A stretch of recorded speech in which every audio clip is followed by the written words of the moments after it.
Oh, oh, oh. I'm either in a tree. Oh, I got one. Here we go. Ready?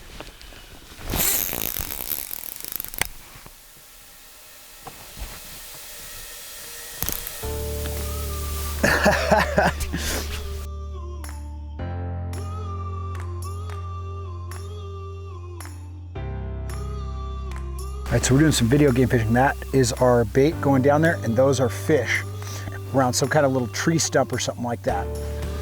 We're gonna shake that little bad boy.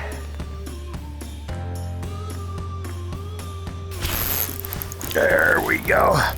We gotta reel down and then set. Now, we have got some action.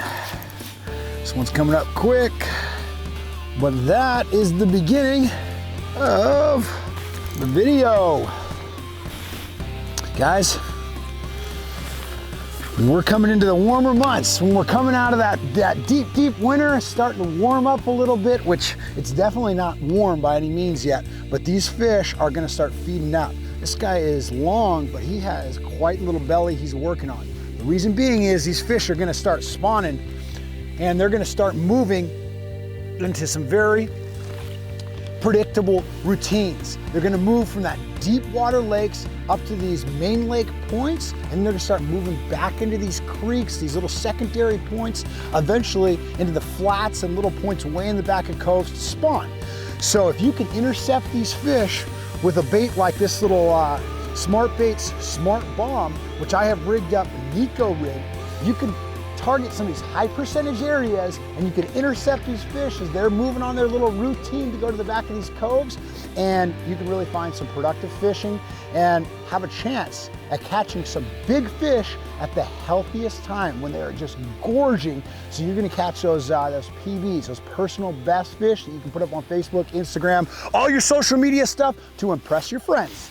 So let's break down this nice little technique, starting with rigging. Nail weight, Neko Rig.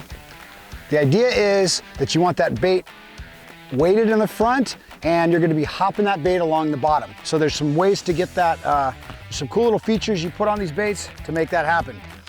So pull out a little stick bait like this Smart Baits Smart Bomb. First thing, you need a weight in the front, right? So it's called a nail weight rig. You can literally use a nail. If you want to just save some money, go down to the hardware store, buy some nails. But these come in, you can buy them actually made for this rig, and you can do the tungsten because you can use some smaller weights. You can have a kind of compact weight and you're not taking up as much space. Like I said, nails work. So now you have that heavy side, you have that heavy weighted nose. Then what you want to do is you're going to put this O-ring right on the center. Once again, you can buy O-rings at pretty much any tackle shop, but if you want to save money, just use a regular rubber band. You'll just have to double it over a bunch of times so it actually fits snug. Slide that down to about halfway. Now you got the weight here in the head, you've got the little O-ring there, and then you're gonna have a little size 1 or 1/0 drop shot hook, that little wide gap hook too. You want a nice little bite to it. You got a lot of plastic here. If you have a small hook, a lot of times it'll get double up and you won't get the hook set. Now this is important. When you rig this up through the worm, you want to go up towards the tail of it, okay? You don't want that hook facing down or it won't run right and you won't get the hookups you need. So you go underneath the worm. You don't just go underneath the O-ring. You get a nice little big piece of that worm, come up and go under the O-ring, and look at that. That's gonna be your bait. So your final product look just like that. And when that bait is on the bottom, the head is gonna be jumping along there, skirting along, and that little tail is gonna be working up and down. The Neko Rig. We're on a fish and go straight into location? There we go.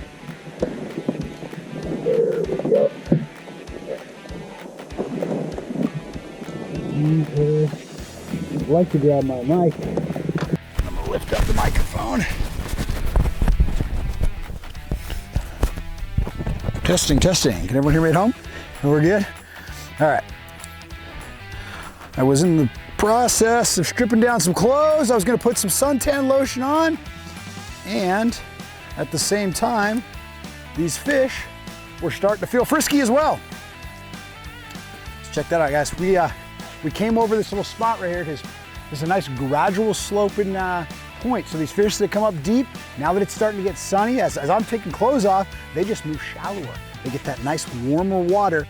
We came through a little corner, got bit, and it actually ripped the worm in half. So we kept making targets, because a lot of times these fish move up, they'll move up in a similar area. That's why I said there's predictable areas you can intersect, and when you find a spot that's got fish, chances are there's gonna be plenty of fish. And not only that, if you catch fish there and you catch a few fish, then it doesn't feel like there's any more will move up later. If you're in an area, it's like a road, they're like bus stops. As these fish are coming deep to shallow, they're gonna use the same little areas, and when you find a hot little spot, keep fishing it.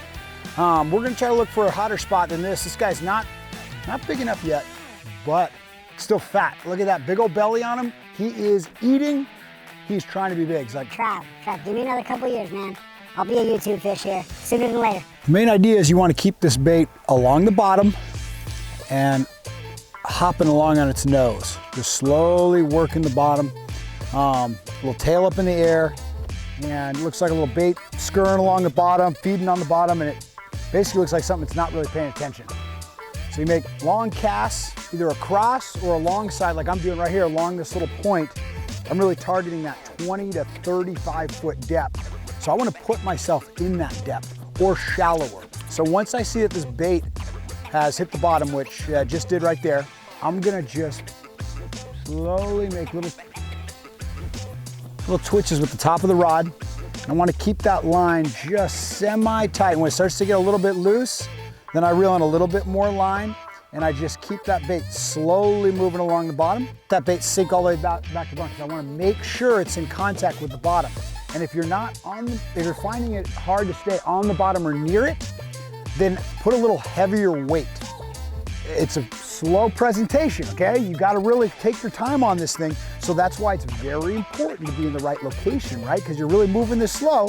So let's now talk about the areas and location where these fish are gonna be moving to. Now, wintertime, water's cold. Majority of the fish are gonna be deep water, main lake, way off some main lake points. Every once in a while, moving up shallow. If it's real sunny, if we get a nice little warm spell, they'll move up, they'll chase bait up and everything. But for the most part, they're deep. Now, eventually, in the springtime, they're gonna end up the opposite side of things. They're gonna end up very shallow, little flats, way in the back of coves where they're going to spawn. Now, at some point, they've got to get from that deep water to that shallow water. And that's what this time of the year is all about, is figuring out where those spots are gonna be, and then targeting them with effective baits where you can really slow down. And because you have to slow down, you really wanna be in those high percentage areas. Okay, if these fish are deep and they've gotta get up these shallow areas, where are the little bus stops? Where are those main areas those fish are gonna go? And first, they're gonna pull up on a lot of these bigger points that are at the mouths of coves, because they wanna go back in those coves, so they're gonna start hanging out in those long, gradual sloping points, and then they'll begin moving their way back. So if you can fish along the sides of long, gradual points like we're doing right now, those can be very productive. Then you can find spots on the spot on those areas. So if you can find a log or a tree, maybe a big rock pile on the side of a long sloping, a long gradual sloping point, that can be excellent. Then start moving in from there.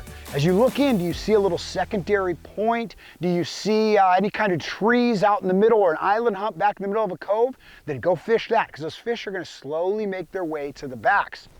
And that's where you want to spend your time fishing this bait.